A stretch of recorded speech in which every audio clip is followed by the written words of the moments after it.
ഗർഭകാലം ഒരു സ്ത്രീയുടെ ഏറ്റവും മനോഹരമായ ഒരു കാലഘട്ടമാണെന്ന് പറയാം. പക്ഷെ പ്രസവം കഴിഞ്ഞ ഉടനെ എല്ലാം കഴിഞ്ഞു എന്നൊന്നും ആരും വിചാരിക്കേണ്ട. പ്രസവം കഴിയുമ്പോഴാണ് ഒരു സ്ത്രീയുടെ ബോഡിയിൽ ഒരുപാട് ചേഞ്ചസ് വരാൻ തുടങ്ങുന്നത്. പല അമ്മമാരും ഇത് കണ്ടിട്ട് ഭയപ്പെടാറുണ്ട്, അല്ലെങ്കിൽ ടെൻഷൻ അടിക്കാറുണ്ട്. പക്ഷെ ഇതൊക്കെ പ്രസവം കഴിഞ്ഞ് വരുമ്പോൾ ഒരു സ്ത്രീയുടെ ബോഡിയിൽ ഉണ്ടാകുന്ന സ്വാഭാവികമായിട്ടുള്ള ചേഞ്ച് തന്നെയാണ്. ഹായ്, ഹലോ ഫ്രണ്ട്സ്, നമസ്കാരം. എൻ്റെ പേര് ഷാദിയ. എൻ്റെ യൂട്യൂബ് ചാനലിൻ്റെ പേര് റാൻഡം ഷാദിയ എന്നാണ്. അപ്പോൾ ഇന്നത്തെ നമ്മുടെ ടോപ്പിക് എന്ന് പറയുന്നത് പ്രസവം കഴിഞ്ഞതിന് ശേഷം ഒരു സ്ത്രീയുടെ ശരീരത്തിൽ വരുന്ന മാറ്റങ്ങളെ പറ്റിയാണ്. അപ്പോൾ എനിക്ക് ഒരുപാട് പേര് മെസ്സേജ് ചെയ്യുന്നുണ്ട് ഈ ഒരു ടോപ്പിക്കിനെ പറ്റി വീഡിയോ ചെയ്യാമോ എന്ന്. അതുകൊണ്ടാണ് ഞാൻ ഇപ്പോൾ ഈ ഒരു ടോപ്പിക്കിനെ പറ്റി ഒരു വീഡിയോ ചെയ്യുന്നത്. അപ്പോൾ വീഡിയോയിൽ കടക്കുന്നതിന് മുന്നേ ആദ്യമേ ഞാൻ പറയാം, ഞാനൊരു ഡോക്ടറല്ല. നിങ്ങൾക്ക് പ്രൊഫഷണൽ ആയിട്ടുള്ള ഒരു ഹെൽപ്പ് വേണമെന്നാണെങ്കിൽ ഒരു ഡോക്ടറിനെ തന്നെ കൺസൾട്ട് ചെയ്യാൻ വേണ്ടി ശ്രദ്ധിക്കുക. അപ്പം ഞാൻ എൻ്റെ റിയൽ എക്സ്പീരിയൻസിൽ നിന്നിട്ടുള്ള എൻ്റെ അനുഭവങ്ങളും എൻ്റെ അറിവും ഒക്കെ ചേർത്തിട്ട് ഞാൻ റിസർച്ച് ചെയ്ത് മനസ്സിലാക്കിയ കാര്യങ്ങളെല്ലാം കൂടെ ചേർത്തിട്ടാണ് ഈ ഒരു വീഡിയോ ചെയ്യുന്നത്. ടോപ്പിക്കിലേക്ക് കടക്കുന്നതിന് മുന്നേ എൻ്റെ ഈ യൂട്യൂബ് ചാനൽ വീഡിയോ നിങ്ങൾ ആദ്യമായിട്ടാണ് കാണുന്നതെങ്കിൽ ചാനൽ സബ്സ്ക്രൈബ് ചെയ്യാൻ മറക്കണ്ട. അതുപോലെ തന്നെ ഈ ഒരു വീഡിയോ ഇഷ്ടപ്പെട്ടാൽ ലൈക്ക് ചെയ്യണം. സോ പ്രസവശേഷം നമ്മുടെ ശരീരത്തിൽ ഉണ്ടാകുന്ന പ്രധാന മാറ്റങ്ങൾ എന്തൊക്കെയാണെന്ന് നമുക്കിനി ഡിസ്കസ് ചെയ്യാം. ആദ്യം തന്നെ പോസ്റ്റ്പാർട്ടം ബെല്ലി, അതായത് നമ്മൾ പ്രസവിച്ച് കഴിയുമ്പോൾ നമ്മുടെ വയറിലുണ്ടാകുന്ന മാറ്റം. ആക്ച്വലി വയറിന്റെ വലിപ്പം പറ്റി സംസാരിക്കുകയാണെങ്കിൽ നമ്മൾ പ്രസവിക്കുന്നതിന് മുന്നേ പ്രഗ്നന്റ് ആയിരിക്കുമ്പോൾ തന്നെ നമ്മുടെ വയറിൽ ഒരുപാട് ചേഞ്ചസ് വരും അല്ലേ. കുഞ്ഞ് ഓരോ മാസം കഴിയും തോറും, അല്ലെങ്കിൽ ഓരോ മാസമല്ല, ഓരോ ആഴ്ച കൂടുന്തോറും ഇങ്ങനെ വളർന്നുകൊണ്ടേയിരിക്കുകയാണ്. അപ്പോൾ കുഞ്ഞിന്റെ വളർച്ച അനുസരിച്ച് നമ്മുടെ വയറും അതുപോലെ തന്നെ വലിപ്പം ഉണ്ടാവും അല്ലേ. 9 മാസമൊക്കെ ആകുമ്പോൾ പിന്നെ നല്ല വയറുണ്ടാവും നമുക്ക്. അപ്പോൾ അതിനോടൊപ്പം തന്നെ വയറിൽ ഒരുപാട് സ്ട്രെച്ച് മാർക്കൊക്കെ ഉണ്ടാവാം. അപ്പോൾ എൻ്റെ അനുഭവത്തിൽ എനിക്ക് ഒരു 7-8 മാസമൊക്കെ ആയപ്പം സ്ട്രെച്ച് മാർക്ക് വരാൻ തുടങ്ങി. പക്ഷേ സാധാരണ എല്ലാവർക്കും നല്ല രീതിയിൽ സ്ട്രെച്ച് മാർക്ക് ഉണ്ടാവും. എൻ്റെ താത്താക്ക്, എനിക്കൊരു സഹോദരിയാണുള്ളത്. അപ്പോൾ സഹോദരിക്ക് നല്ല രീതിയിൽ സ്ട്രെച്ച് മാർക്കൊക്കെ ഞാൻ കണ്ടിട്ടുണ്ട്. പിന്നെ താത്തയാണെങ്കിൽ ഈ സ്ട്രെച്ച് മാർക്ക് പോകാനുള്ള ക്രീമൊക്കെ ഇടുന്നതും ഞാൻ കണ്ടിട്ടുണ്ട്. പക്ഷേ ഞാൻ അങ്ങനെയൊന്നും ചെയ്തിട്ടില്ല. കാരണം എനിക്ക് അത്തരം വിസിബിൾ ആയിട്ടുള്ള സ്ട്രെച്ച് മാർക്കൊന്നും ഇല്ലായിരുന്നു. ചെറുതായിട്ട് ഇങ്ങനെ വയറിൻ്റെ സൈഡിലായിട്ടൊക്കെ ഉണ്ടായിരുന്നു, അത്രേ ഉണ്ടായിരുന്നുള്ളൂ. അപ്പോൾ ഡെലിവറി കഴിഞ്ഞപ്പോഴാണെങ്കിലും ആ ഒരു സ്ട്രെച്ച് മാർക്ക് എന്ന് പറയുന്നത് ഡെലിവറി കഴിഞ്ഞപ്പോഴാണ് കുറച്ചൊന്ന് വിസിബിൾ ആയിട്ട് വരാൻ തുടങ്ങിയത്. ചിലർക്ക് നല്ല രീതിയിലുണ്ടാവും, ഭയങ്കരമായിട്ട് ബ്രൗൺ കളറിൽ അല്ലെങ്കിൽ ബ്ലാക്ക് കളറിലൊക്കെ മാറിപ്പോവും. അപ്പോൾ ആ ഒരു സ്ട്രെച്ച് മാർക്ക് എന്ന് പറയുമ്പോൾ നമ്മൾ ഡെലിവറി കഴിയുമ്പോഴും നമ്മുടെ വയറിലുണ്ടാവും. അതുപോലെ തന്നെ വയറിന്റെ വലിപ്പം എന്ന് പറയുന്നത് ഡെലിവറി കഴിഞ്ഞാൽ ഉടനെ ആ വലിപ്പം കുറയണമെന്നില്ല. അതായത് പ്രസവം കഴിയുമ്പോൾ തന്നെ ചിലർ വിചാരിക്കും നമ്മുടെ വയറൊക്കെ പഴയ രീതിയിലാവുന്നു. പക്ഷേ ഇല്ല, അങ്ങനെ സംഭവിക്കില്ല ഒരിക്കലും. അതായത് നമ്മൾ ഈ ഡെലിവറി ആകുന്ന ടൈമിൽ എന്ന് പറയുന്നത് നമ്മുടെ യൂട്രസ് അത്രയും വലിപ്പം കൂടിക്കൊണ്ടിരിക്കുന്ന ഒരു സമയമാണ്, വലുതായിട്ടുണ്ട്. അപ്പൊ ഈ വലുതായ യൂട്രസ് തിരിച്ച് ചുരുങ്ങി പഴയ സൈസിലാവാൻ വേണ്ടിയിട്ട് ഒരു പ്രസവം കഴിഞ്ഞ് 4 മുതൽ 6 ആഴ്ച വരെ സമയമെങ്കിലും വേണം. അത് കഴിഞ്ഞാൽ മാത്രമേ വയറ് കുറയുള്ളൂ. ചിലർക്കെന്ന് പറയുന്നത് ചിലപ്പോൾ മാസങ്ങൾ പ്രസവിച്ച് കുഞ്ഞിനൊരു 6, 7, 8 മാസം ആയാലും വയറ് നല്ലപോലെ തന്നെ വീർത്തിരിക്കും. അപ്പോഴും ഗർഭിണിയാണോ എന്ന് തോന്നും. അങ്ങനെയുള്ളവരും ഉണ്ട് കേട്ടോ.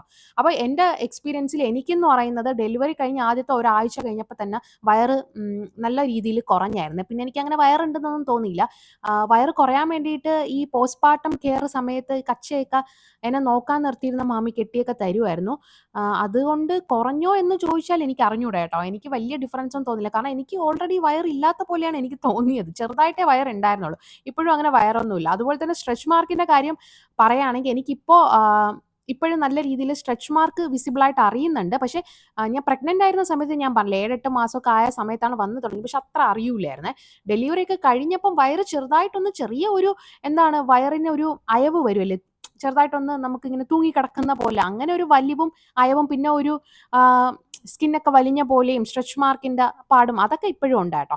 അപ്പോൾ നിങ്ങൾ പ്രസവം കഴിഞ്ഞാൽ ഉടനെ വയറ് കുറയണം എന്ന് ആരും വാശി പിടിക്കരുത്. ഉടനെ കുറയില്ല.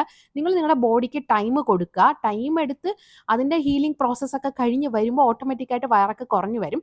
പിന്നെ നമുക്ക് കുറച്ചൊന്ന് ബോഡിയൊക്കെ ടോൺ ആക്കണമെങ്കിൽ പിന്നെ നമുക്ക് കുറച്ച് പോസ്റ്റ്പാർട്ടം കെയർ ഒക്കെ കഴിഞ്ഞതിന് ശേഷം എക്സസൈസ് വർക്കൗട്ടൊക്കെ ചെയ്തിട്ട് നമ്മുടെ വയറൊക്കെ വേണമെങ്കിൽ മസിലൊക്കെ സ്ട്രെങ്തൻ ചെയ്തും കോർ മസിൽസിന് വേണ്ടിയിട്ടുള്ള എക്സസൈസ് ഒക്കെ ചെയ്തിട്ട് നമുക്ക് വയറ് പഴയ രീതിയിലോ അല്ലെങ്കിൽ നിങ്ങൾക്ക് നേരത്തെ ഇരുന്ന പോലെ ടോൺ ആക്കിയൊക്കെ എടുക്കാൻ കഴിയും. അടുത്തതായിട്ട് വരുന്ന മാറ്റം എന്ന് പറയുന്നത് ലോക്കിയ എന്ന് വിളിക്കും. അതായത് പ്രസവം കഴിഞ്ഞിട്ട് വരുന്ന ബ്ലീഡിങ്. അപ്പോൾ ഇത് പീരീഡ്സ് പോലെയല്ല. ഇതെന്ന് പറയുന്ന ഒരു 4 മുതൽ 6 ആഴ്ച വരെ തന്നെ സമയം വേണ്ടി വരും ഈ ഒരു ബ്ലീഡിങ് നമുക്ക് മാറി പഴയ രീതിയിലാവാൻ വേണ്ടിയിട്ട്. നമ്മുടെ ശരീരം യൂട്രസിന് ശുദ്ധീകരിക്കുന്ന ഒരു പ്രക്രിയയാണ് ഈ ലോക്കിയ എന്ന് വിളിക്കുന്നത്. സോ ആദ്യത്തെ കുറച്ച് ദിവസം വന്നിട്ട് നമുക്ക് നല്ല രീതിയിൽ നല്ല റെഡ് കളറിൽ ഈ ഒരു ബ്ലീഡിങ് ഉണ്ടാവും. പിന്നെ ഒരാഴ്ച അല്ലെങ്കിൽ 2, 3 ആഴ്ചയൊക്കെ ആകുമ്പോഴത്തേക്കും ഇതിൻ്റെ കളറിൽ ചെറിയ വ്യത്യാസം വരും. ഒന്നെങ്കിൽ തവിട് നിറത്തിലോ അല്ലെങ്കിൽ വൈറ്റ് ആയിട്ടോ ബ്രൗൺ ആയിട്ടോ ഒക്കെ കളർ ചേഞ്ച് ആയിട്ട് പിന്നെ ബ്ലീഡിങ് കുറഞ്ഞ് കുറഞ്ഞ് വരെയാണ് ചെയ്യുന്നത്. അപ്പോൾ എൻ്റെ എക്സ്പീരിയൻസിൽ ഞാൻ പറയുകയാണെങ്കിൽ എനിക്ക് പൊതുവെ പീരീഡ്സ് ആകുമ്പോഴാണെങ്കിലും ബ്ലീഡിങ് കുറവുള്ള ഒരു വ്യക്തിയാണ്. അതുകൊണ്ട് തന്നെ ആദ്യത്തെ 1 വീക്ക് നല്ലപോലെ ബ്ലീഡിങ് ഉണ്ടായിരുന്നു. പിന്നെ പിന്നെ നല്ല രീതിയിൽ കുറയാൻ തുടങ്ങി. അങ്ങനെ വലിയ ബ്ലീഡിങ് ആയിട്ടൊന്നും ഇല്ല കേട്ടോ. എന്നാലും ഞാനിങ്ങനെ സാനിറ്ററി പാഡ്സ് ഒക്കെ വെക്കുമായിരുന്നേ. പിന്നെ നിങ്ങൾ ശ്രദ്ധിക്കേണ്ട ഒരു കാര്യം എന്ന് പറയുന്നത് ഈ ഒരു ടൈമിൽ നമ്മൾ പ്രത്യേകിച്ചും നിങ്ങൾ യൂറിനൊക്കെ പോകുമ്പോൾ ശ്രദ്ധിക്കണം. വേറെ എന്തെങ്കിലും ഫോൾ സ്മെൽ എന്തെങ്കിലും വരുന്നുണ്ടോ എന്നുള്ളത് നോക്കണം. കാരണം യൂറിനറി ഇൻഫെക്ഷൻ ഒക്കെ പ്രസവം കഴിയുമ്പോൾ വരാൻ ചാൻസ് ഉണ്ട്. അപ്പോൾ എനിക്ക് ഇതുപോലെ UTI ഉണ്ടായിട്ടുണ്ട്. അപ്പോൾ ആദ്യമൊക്കെ ഞാൻ ഇങ്ങനെ യൂറിൻ പോകുമ്പോൾ എനിക്ക് സ്മെല്ല് വരുമ്പോൾ ഞാൻ വിചാരിച്ചു കാരണം ഈ ഒരു ബ്ലീഡിങ്ങിൻ്റെ സ്മെല്ലായിരിക്കും എന്നാണ് ഞാൻ വിചാരിച്ചത്. കാരണം എനിക്കിത് ഫസ്റ്റ് ഡെലിവറിയാണ്. എനിക്കിതിൻ്റെ വേറെ സ്മെല്ല് എങ്ങനെയായിരിക്കും എന്നൊന്നും അറിഞ്ഞുകൂടല്ലോ. അപ്പം ഞാൻ വിചാരിച്ചു ഇങ്ങനെ ആയിരിക്കും ഇതിൻ്റെ സ്മെല്ലെന്നും പറഞ്ഞ് ആദ്യം അത് കാര്യമായിട്ട് എടുത്തില്ല. പിന്നെ പിന്നെ ഒരു 3, 4 ദിവസം കഴിഞ്ഞപ്പോഴത്തേക്കും എനിക്ക് ഭയങ്കരമായിട്ടൊരു ഫോൾ സ്മെല്ലായിട്ട് തോന്നി. ഡൗട്ട് തോന്നിയപ്പോഴാണ് ഞാൻ എന്ത് ചെയ്തു, എന്നാൽ പിന്നെ ഗൈനക്കിനെ കൊണ്ട് കാണിക്കാമെന്നും പറഞ്ഞ് ഞാൻ ഇവിടുത്തെ ഹമദിലെ എമർജൻസിയിലാണ് പോയത് കേട്ടോ. ആ ടൈമിൽ എമർജൻസിയിൽ പോയിട്ട് ഇതുപോലെ ഫോൾ സ്മെൽ ഉണ്ടെന്ന് പറഞ്ഞു. അങ്ങനെ അവർ ചെക്ക് ചെയ്തപ്പോഴാണ് യൂറിനൊക്കെ ചെക്ക് ചെയ്തപ്പോൾ UTI ഉണ്ടെന്നുള്ളത് മനസ്സിലാക്കി. പിന്നെ UTI ഉണ്ടെന്ന് അറിഞ്ഞപ്പോൾ അവർ ആൻറ്റിബയോട്ടിക്സ് ഒക്കെ തന്ന് പിന്നെ ഞാൻ 1 വീക്ക് ആൻറ്റിബയോട്ടിക്സ് കഴിച്ചപ്പോഴാണ് മാറിയത് കേട്ടോ. അതുപോലെ തന്നെ യൂറിൻ പോകുമ്പോഴും ചെറിയൊരു ബേണിംഗ് പോലെയും യൂറിൻ എന്ത് ചെയ്യും വിട്ട് പോകും. അങ്ങനത്തെ ഒരു സംഭവം കൂടെ ഉണ്ടായി. യൂറിൻ ഇങ്ങനെ കംപ്ലീറ്റ് ആയിട്ട് പോവില്ല. വീണ്ടും വീണ്ടും യൂറിൻ പോകാൻ വേണ്ടി തോന്നുക. അല്ലെങ്കിൽ നമ്മൾ യൂറിൻ പാസ് ചെയ്യുമ്പം കുറച്ച് മാത്രമേ പോവുള്ളൂ വിട്ട്. പിന്നെ കുറച്ച് കഴിയുമ്പോൾ ടൈം എടുത്തിട്ട് അടുത്ത യൂറിൻ പോകുന്നു അങ്ങനെ.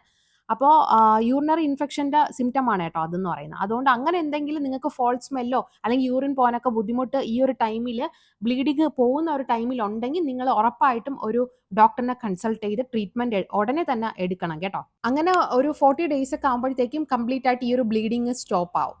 അടുത്ത ചേഞ്ച് എന്ന് പറയുന്നത് വജൈനയിൽ ഉണ്ടാവുന്ന അയവാണ് കേട്ടോ. അതായത് യോനി ഭാഗത്തുണ്ടാവുന്ന അയവ്.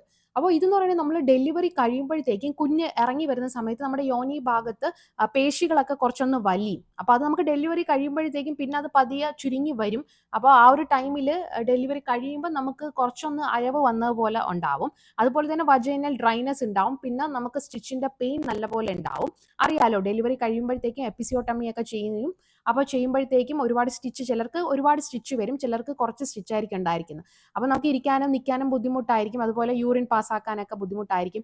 മോഷൻ ആണെങ്കിലും ഭയങ്കര ബുദ്ധിമുട്ടായിരിക്കും. അപ്പോൾ വജൈനയിൽ അതിൻ്റെ ഒരു പെയിനും കൂടെ ഉണ്ടാവും. അപ്പോൾ ഇത്രയും വജൈനയിൽ ഉണ്ടാവുന്ന മാറ്റങ്ങളാണ്. പിന്നെ ഡെലിവറി ഒക്കെ കഴിഞ്ഞ് കുറച്ച് പോസ്റ്റ്മോർട്ടം കെയർ ഒക്കെ എടുത്തതിന് ശേഷം നമുക്ക് പെൽവിക് മസിൽസ് ഒക്കെ ഒന്ന് സ്ട്രെങ്തൻ ചെയ്യാൻ വേണ്ടിയിട്ട് പെൽവിക് എക്സസൈസ് ഒക്കെ സ്റ്റാർട്ട് ചെയ്യാം. കീഗൽ എക്സസൈസ് പോലുള്ളവ നിങ്ങൾക്ക് സ്റ്റാർട്ട് ചെയ്യാം. അങ്ങനെ അത് ചെയ്താലും മതിയാവും. അടുത്ത് നമ്മുടെ ബോഡിയിൽ ഉണ്ടാകുന്ന മെയിൻ ചേഞ്ച് എന്ന് പറയുന്നത് ബ്രസ്റ്റിൽ ഉണ്ടാവുന്ന ചേഞ്ചാണ്. ബ്രസ്റ്റ് സൈസിലെ വ്യതിയാനം അല്ലെങ്കിൽ എൻഗോർജ്മെൻ്റ് ഒക്കെ ഉണ്ടാവേ. അപ്പോൾ ഈ ഒരു ചേഞ്ച് വരുന്നത് നമ്മൾ ആക്ച്വലി പ്രഗ്നൻ്റ് ആയിരിക്കുന്ന ഒരു സമയത്ത് തന്നെ നമ്മുടെ ബോഡിയിൽ ബ്രസ്റ്റ് സൈസിലൊക്കെ ചേഞ്ചസ് ഉണ്ടായി തുടങ്ങും.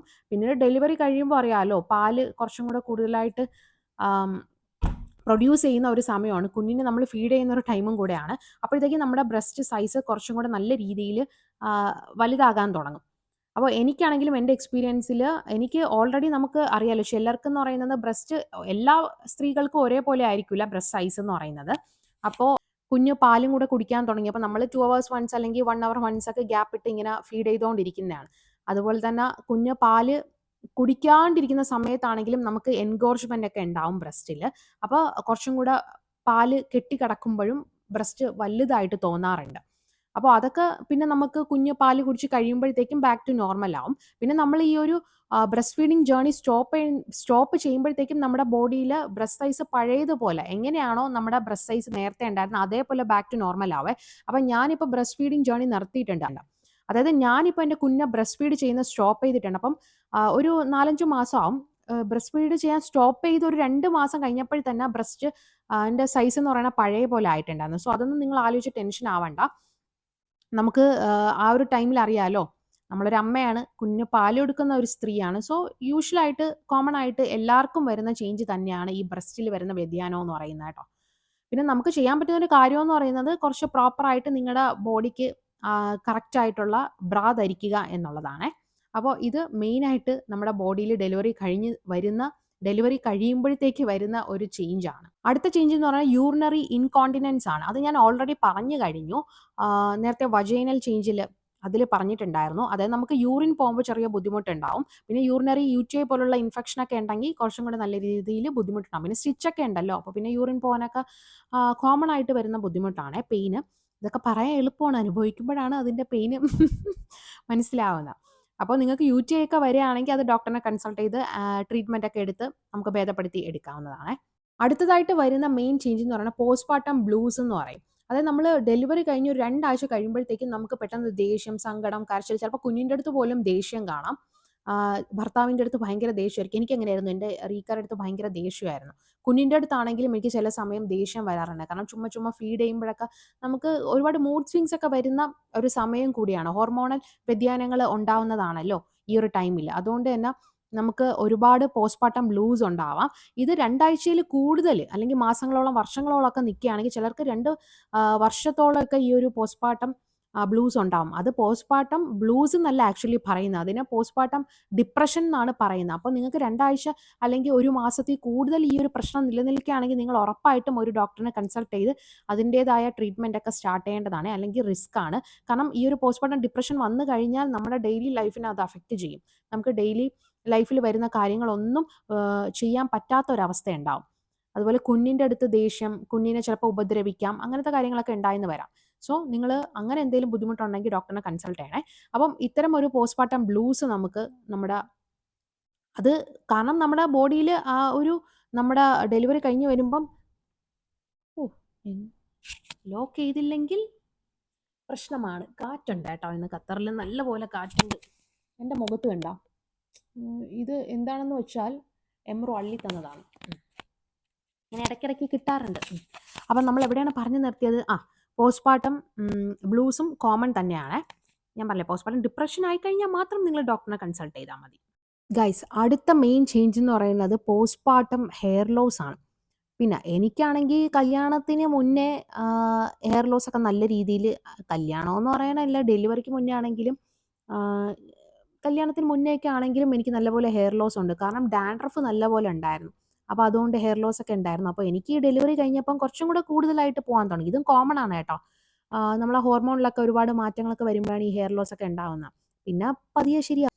അതായത് നമ്മൾ ഈ പ്രഗ്നൻ്റ് ആയിരിക്കുന്ന സമയത്ത് കൊഴിഞ്ഞു പോകാത്ത മുടികളൊക്കെ ഡെലിവറി കഴിയുമ്പോഴായിരിക്കും എല്ലാം കൂടെ കൂട്ടത്തോടെ അങ്ങ് കൊഴിഞ്ഞു പോകുന്നത്. അതാണ് സംഭവം. ഇതും കോമൺ ആയിട്ടുള്ള ഒരു കാര്യം തന്നെയാണ്. സോ ഈ ഒരു മുടി കൊഴിച്ചിലിൻ്റെ സയൻസ് എന്ന് പറയുന്നത്, നമ്മൾ പ്രഗ്നൻ്റ് ആയിരിക്കുന്ന സമയത്ത് ഈസ്ട്രോജൻ്റെ ലെവൽ കൂടുമ്പോൾ നമ്മളെ മുടിയൊക്കെ നല്ല അടിപൊളിയായിട്ടിരിക്കും. പിന്നെ ഡെലിവറി കഴിയുമ്പോഴത്തേക്കും ഈ ഹോർമോണൊക്കെ കൂടെ എല്ലാം കൂടെ അങ്ങോട്ട് കുഴഞ്ഞ് മറിയാൻ തുടങ്ങും. അങ്ങോട്ട് എല്ലാത്തിലും ചേഞ്ചസ് വരുമ്പോഴത്തേക്കും മുടി അങ്ങോട്ട് കൊഴിയാൻ തുടങ്ങുന്നതാണ്. അപ്പോൾ ഇതും കോമൺ ആയിട്ടുള്ളൊരു കാര്യമാണ്. ഡെലിവറി കഴിഞ്ഞൊരു 3-4 മാസം ആകുമ്പോഴത്തേക്കും മുടി കൊഴിച്ചിൽ അങ്ങോട്ട് സ്റ്റാർട്ടാവും. അതുകൊണ്ട് തന്നെ ഈ ഡെലിവറിയൊക്കെ കഴിഞ്ഞതിന് ശേഷം ഈ ഹെയർ ട്രീറ്റ്മെൻ്റ് ഒക്കെ എടുക്കുന്നവരടുത്താണ് പറയാനുള്ളത്, എടുക്കാതിരിക്കുന്നതാണ് ഏറ്റവും നല്ലത്. പിന്നെ എൻ്റെ ഒരു ഒപ്പീനിയനിൽ ഞാൻ എടുത്തിട്ടുണ്ടായിരുന്നേ. എന്തൊക്കെ പറഞ്ഞാലും നമ്മുടെ ഒരു മനസ്സിൽ സന്തോഷത്തിനും ആ ഒരു ഭംഗിക്കൊക്കെ ഗ്ലാമറിനൊക്കെ വേണ്ടിയിട്ട് നമ്മൾ എടുത്തു പോകും. എൻ്റെ അടുത്ത് എൻ്റെ താത്ത പറഞ്ഞതാണ്, നീ എടുക്കരുതെന്ന്. പക്ഷെ ഞാൻ കേട്ടില്ല. ഞാൻ ചെന്നിട്ട് എന്തോ ഒരു ട്രീറ്റ്മെൻറ്റ് ചെയ്തല്ലോ, സ്ട്രെയിറ്റനിങ് ചെയ്തായിരുന്നു. അപ്പോൾ പിന്നെ കുറച്ചും കൂടെ ഹെയർ അങ്ങോട്ട് കൊഴിയാൻ തുടങ്ങി. ഇപ്പോഴും ഹെയർ ഫോൾ നല്ല പോലെ ഉണ്ട്. പിന്നെ പ്രസവം കഴിയുമ്പോൾ നമ്മുടെ ബോഡിയിൽ വരുന്ന ഏറ്റവും വലിയ ചേഞ്ച് എന്ന് പറയുന്നത്, നമ്മൾ പെട്ടെന്ന് അങ്ങ് തടിച്ച് കൊഴുക്കും. എന്ത് പറയാനാണ്, എൻ്റെ തംബ്നെയിൽ ടു ബി ഓണസ്റ്റ് ഞാൻ പറയുകയാണെങ്കിൽ AI ക്രിയേറ്റ് ചെയ്തതാണ്. അപ്പോൾ അതിൽ നിങ്ങൾ ആ ഒരു പിക്ചർ നോക്കിയാൽ മനസ്സിലാവും. ബിഫോർ പ്രഗ്നൻറ്റും അതുപോലെ തന്നെ ബിഫോർ പ്രഗ്നൻസി ആഫ്റ്റർ പ്രഗ്നൻസിയും 2 പിക്ചറാണ് കൊടുത്തിട്ടുള്ളത്. AI ക്രിയേറ്റ് ചെയ്തുകൊണ്ട് തന്നെ ഞാനാണെങ്കിൽ ആഫ്റ്റർ പ്രഗ്നൻസി പിക്ചർ എന്ന് പറയുന്നത് നല്ല തടിയുണ്ട്. ആ പിക്ചറിൽ കാണുന്ന പോലെയല്ല, അതിൽ നിന്ന് നല്ല തടിച്ച് കൊഴുത്താണ് ഇരുന്നത്. പിന്നെ ഞാൻ തടിച്ച് കൊഴുക്കാൻ വേറൊരു കാരണവും കൂടെ ഉണ്ടായിരുന്നു, തൈറോയിഡ്. അപ്പോൾ അതിനെപ്പറ്റി ഞാൻ ഒരു വ്ളോഗ് ഓൾറെഡി ഞാൻ ചെയ്തിട്ടുണ്ട്. അപ്പോൾ അത് കാണാത്തവരുണ്ടെങ്കിൽ ഞാൻ ഐ ബട്ടണിലോ എൻ സ്ക്രീനിലോ കൊടുത്തേക്കാം, നിങ്ങൾ കണ്ടാൽ മതിയാവും. സോ ആ പിക്ചറിൽ കാണുന്നതിനെക്കാട്ടി നല്ല തടി ഉണ്ടായിരുന്നു. അപ്പോൾ ഇത് സ്വാഭാവികമായിട്ടുള്ള കാര്യമാണ്. നമ്മൾ ഡെലിവറി കഴിയുമ്പോൾ ചിലപ്പം ഫുഡൊക്കെ നല്ലപോലെ കഴിക്കാം അല്ലേ? ഡെലിവറി കഴിയുമ്പോൾ ഒരു വല്ലാത്തൊരു വിശപ്പാണ് അല്ലേ? പിന്നെ നമ്മൾ പോസ്റ്റ്പാർട്ടം കെയർ എന്നൊക്കെ പറയുമ്പോൾ എല്ലാവരും എല്ലാം കൂടെ, നമ്മളെ ഫാമിലിയൊക്കെ ഉണ്ടെങ്കിൽ അവരെല്ലാവരും കൂടെ നമ്മളെല്ലാം കൂടെ അങ്ങ് തീറ്റിച്ച് നമ്മളങ്ങ് തടിച്ച് കൊഴുപ്പിക്കും. തടിച്ച് കൊഴുത്ത് ഒരു നല്ല തടിയുള്ള ഒരു വ്യക്തിയാക്കി മാറ്റിയെടുക്കും. രൂപം കാണുമ്പോൾ ഭയങ്കര തടിയായിരിക്കും. അപ്പോൾ അങ്ങനെ ഞാൻ നല്ല തടി. പിന്നെ വേറെ ഇഷ്യൂസ് ഉണ്ട്, ഞാൻ പറഞ്ഞില്ലേ തൈറോയ്ഡ് പോലുള്ളവ, അങ്ങനത്തെ കാരണങ്ങളൊക്കെ ഉണ്ടാവും. അതും നമ്മൾ കുറേ കഴിയുമ്പോൾ അത് ബാക്ക് ടു നോർമൽ ആയിക്കോളും. പണ്ടുള്ളവരൊക്കെ പറയുമല്ലോ, അല്ല പണ്ടുള്ളവരെന്നല്ല ഇപ്പോഴും ഉള്ളവരും പറയാറുണ്ട്, ഈ കുഞ്ഞ് ഒരു എഴയാനല്ല ഓടാനും നടക്കാനൊക്കെ തുടങ്ങുന്ന സമയത്ത് പിന്നെ ഓട്ടോമാറ്റിക്കാ വണ്ണം കുറയുന്നത്. അതെനിക്ക് സത്യമായിട്ടാണ് തോന്നാറ്. കാരണം ഇപ്പം ഞാൻ മെലിഞ്ഞാണ് ഇരിക്കുന്നത്. എൻ്റെ കുഞ്ഞ് നടക്കാനൊക്കെ തുടങ്ങിയ മുതൽ പിന്നെ അങ്ങോട്ട് അവൻ്റെ പുറകെ ഓട്ടവും, നടക്കാൻ തുടങ്ങിയപ്പോൾ തന്നെ അവ ഓട്ടത്തിലോട്ടാണ് ഫസ്റ്റ് പോയത്. അപ്പോൾ പിന്നെ വണ്ണം ഓട്ടോമാറ്റിക്കാ കുറഞ്ഞോളും. പിന്നെ നിങ്ങൾക്ക് എന്നിട്ട് വണ്ണമൊന്നും കുറയുന്നില്ലെങ്കിൽ ഫുഡൊക്കെ കുറച്ച് നല്ല ഹെൽത്തി ആയിട്ടുള്ള ഫുഡൊക്കെ കഴിച്ചിട്ട് എക്സസൈസ് ഒക്കെ ചെയ്താൽ മതി. വർക്കൗട്ടൊക്കെ പിന്നെ എന്തിനാണുള്ളത്? അതൊക്കെ ചെയ്ത് നമുക്ക് പഴയ പോലെ ആക്കി എടുക്കാവേ. സോ ഈ ഒരു വണ്ണം ഇനി ഞാൻ പഴയ പോലെ ആവൂലേ എന്നൊന്നും ആലോചിച്ച് ആരും വിഷമിക്കുകയൊന്നും വേണ്ട. പിന്നെ നമ്മൾ കണ്ണാടിയിൽ നോക്കുമ്പോൾ നമുക്കൊരു വിഷമം വരും. ഡെലിവറി കഴിയുമ്പം ആ വിഷമം വരുന്ന സമയത്ത് നിങ്ങൾ നിങ്ങളുടെ കുഞ്ഞിനെ ഓർത്താൽ മതി. കുഞ്ഞിൻ്റെ മുഖം നോക്കിയാൽ മതി. വിഷമമൊക്കെ അങ്ങ് മാറിക്കോളും. നമ്മളൊരു കുഞ്ഞിൻ്റെ അമ്മയാണ്. കുഞ്ഞിന് ജീവൻ കൊടുത്ത ഒരു അമ്മയാണല്ലോ. ഒരു കുഞ്ഞിനെ ഭൂമിയിലോട്ട് കൊണ്ടുവന്ന ഒരു അമ്മയാണല്ലോ. അപ്പോൾ അതുകൊണ്ട് ഇതൊക്കെ അങ്ങ് മാറും കേട്ടോ. പഴയ പോലെ നമ്മുടെ ബോഡി തിരിച്ചു വരും. പിന്നെ നമുക്കുണ്ടാകുന്ന വേറൊരു ചേഞ്ച് എന്ന് പറഞ്ഞാൽ ഈ പിഗ്മെന്റേഷൻ. അതിപ്പോൾ നമ്മൾ പ്രഗ്നന്റ് ആയിരിക്കുന്ന സമയത്താണെങ്കിലും നമ്മുടെ സ്കിന്നിൽ പിഗ്മെന്റേഷൻ ഉണ്ടാവാം. ഇപ്പോൾ ഫോർ എക്സാമ്പിൾ നമ്മുടെ കഴുത്തിൽ, ചിലർക്കൊക്കെ കഴുത്തിലൊക്കെ ഇങ്ങനെ കറുപ്പ് നിറം അങ്ങനെ വരാറുണ്ട്. അതുപോലെ തന്നെ കക്ഷത്തിലാണെങ്കിലും നമ്മുടെ പ്രൈവറ്റ് ഏരിയയിലൊക്കെ നല്ലപോലെ ഡാർക്ക് പിഗ്മെന്റേഷൻ ഒക്കെ നല്ലപോലെ. പിന്നെ ചിലർക്ക് ഫേസിലൊക്കെ കുരു വരാറുണ്ട് അങ്ങനെ. അപ്പോൾ എൻ്റെ ഫോട്ടോ തന്നെ നിങ്ങൾ എടുത്താൽ നോക്കി അറിയാം. ഞാൻ വണ്ണമൊക്കെ വെച്ചിരുന്നപ്പോൾ നല്ലപോലെ എന്താണ് പിഗ്മെന്റഡ് ആയിരുന്നു. അപ്പോൾ അതും നമുക്ക് കുറച്ച് കഴിയുമ്പോഴത്തേക്കും, ഡെലിവറി കഴിഞ്ഞ് കുറച്ച് മാസങ്ങൾ കഴിയുമ്പോഴത്തേക്കും സ്വാഭാവികമായിട്ട് വരുന്ന ഒരു കാര്യമാണ്. പിന്നീട് അത് മാറി ഓട്ടോമാറ്റിക്കാ ബാക്ക് ടു നോർമൽ ആയിക്കോളും. പിന്നെ നിങ്ങൾക്ക് വേണമെങ്കിൽ സ്കിൻ കെയർ ഒക്കെ നോക്കുന്ന ആൾക്കാരാണെങ്കിൽ അതൊക്കെ ചെയ്താലും മതി. മാറുന്നതേ ഉള്ളൂ. അപ്പോൾ എല്ലാം മാറ്റിയെടുക്കാവുന്നതേ ഉള്ളൂ. മാറ്റിയെടുക്കാമെന്നല്ല, ഓട്ടോമാറ്റിക്കാ മാറും. അതുകൊണ്ട് ആരും ടെൻഷനൊന്നും അടിക്കണ്ട.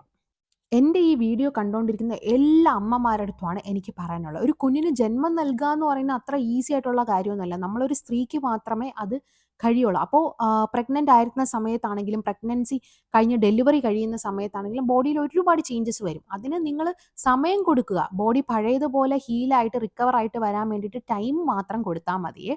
അത് ഓട്ടോമാറ്റിക്കാ റിക്കവർ ആയിട്ട് വരും.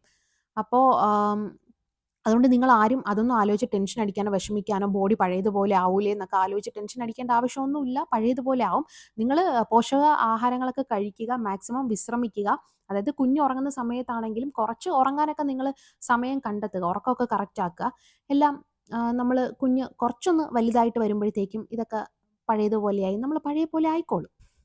സോ ഗൈസ്, എല്ലാവർക്കും ഈ ഒരു വീഡിയോ ഇഷ്ടപ്പെട്ടു എന്ന് ഞാൻ വിചാരിക്കുന്നു. നിങ്ങൾക്ക് യൂസ്ഫുൾ ആയിട്ടുണ്ടെങ്കിൽ നിങ്ങൾ യൂസ്ഫുൾ ആയി എന്ന് പറഞ്ഞ് ഒരു കോമൻറ്റ് ഇടണേ. ഇനി അടുത്ത ഏതെങ്കിലും ടോപ്പിക്ക് ചെയ്യണം എന്നുണ്ടെങ്കിൽ കോമൻറ്റ് സെക്ഷനിൽ പറഞ്ഞാൽ മതി. ഇൻഷാ അള്ളാ ചെയ്യുന്നതാണ്. അപ്പോൾ നമുക്കിനി പുതിയൊരു വീഡിയോയിൽ കാണാവേ. ടാറ്റാ.